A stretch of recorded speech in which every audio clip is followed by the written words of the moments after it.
NSUI की जिला की बैठक का आयोजन सोमवार को बिलासपुर में किया गया, जिसमें प्रदेश में मौजूदा राजनीतिक हालात के लिए केंद्र सरकार को जिम्मेदार ठहराया गया। एनएसयूआई के राज्य महासचिव यासीन बट ने कहा कि जहां एक तरफ प्रदेश सरकार प्रदेश की महिला, कर्मचारी, छात्रों सहित हर वर्ग के लिए साहसिक फैसले ले रही है, मुख्यमंत्री सुख शिक्षा योजना, मुख्यमंत्री हरित विकास योजना जैसे छात्र वर्ग के फैसले ले रही है, वहीं केंद्र सरकार ने आपदा के समय तो हिमाचल के लिए वित्तीय राहत नहीं दी, परंतु प्रदेश की सरकार को अस्थिर करने की नाकाम कोशिश कर रही है। इसी संदर्भ में एनएसयूआई बिलासपुर ने उपायुक्त महोदय के माध्यम से महामहिम राष्ट्रपति को ज्ञापन सौंपा।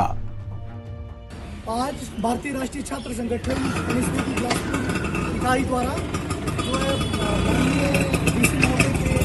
माध्यम से प्रदेश के महामहिम राष्ट्रपति को ज्ञापन सौंपने जा रहे हैं, जिसमें विशेष तौर पर भारतीय राष्ट्रीय छात्र संगठन जिला बिलासपुर इकाई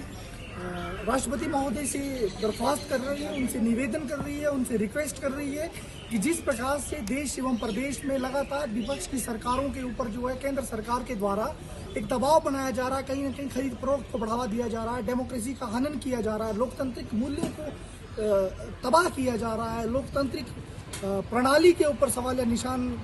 खड़ा किया जा रहा है और लोकतांत्रिक प्रणाली को खत्म करने की कोशिश की जा रही है। इसी संदर्भ में आप देख रहे होंगे कि जहां एक तरफ हिमाचल प्रदेश में जो है कांग्रेस शासित सरकार जो है किस प्रकार से स्टूडेंट सेंट्रिक अप्रोच हो, कर्मचारी सेंट्रिक अप्रोच हो, ये प्रदेश के हर वर्ग के लिए, चाहे वो युवा हो, चाहे बेरोजगार हो, चाहे महिला हो, चाहे अनएम्प्लॉयड यूथ हो, उनके अधिकारों को जो प्रोटेक्ट करने के लिए उनके लिए जो कार्य कर रही है, चाहे वो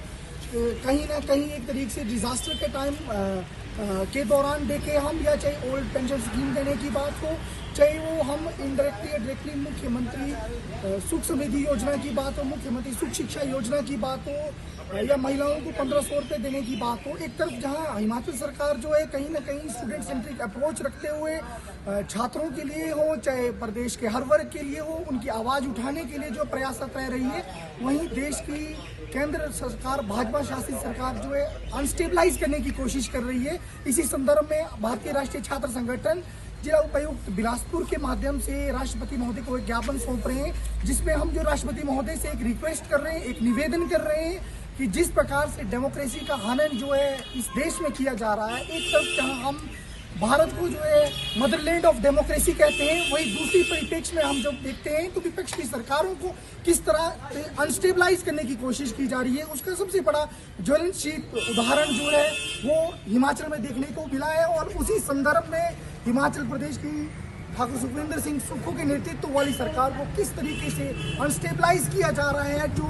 लोगों के हित में कार्य कर रही है, उसके संदर्भ में भारतीय राष्ट्रीय छात्र संगठन आज बिलासपुर में ये जो है इन्होंने धरना, भारतीय राष्ट्रीय छात्र संगठन ने धरना दिया और राष्ट्रपति महोदय से जो है हम दरख्वास्त करेंगे एक मेमोरेंडम के माध्यम से कि जो हम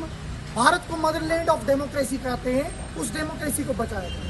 आपको बता दें कि यासीन बट ने कहा कि भाजपा की केंद्र सरकार अलग अलग प्रदेशों में विपक्ष के नेतृत्व वाली सरकारों को असंवैधानिक और अनैतिक तरीके से गिराने की कोशिश कर रही है, जो कि संविधान की मूल भावना के खिलाफ है, जिससे न लोकतांत्रिक मूल्यों का हनन हो रहा है बल्कि लोगों का लोकतांत्रिक व्यवस्था से विश्वास कम हो रहा है। उन्होंने प्रदेश में राजनीतिक अस्थिरता लाने के लिए भी पूरी तरह से केंद्र सरकार को जिम्मेदार ठहराया।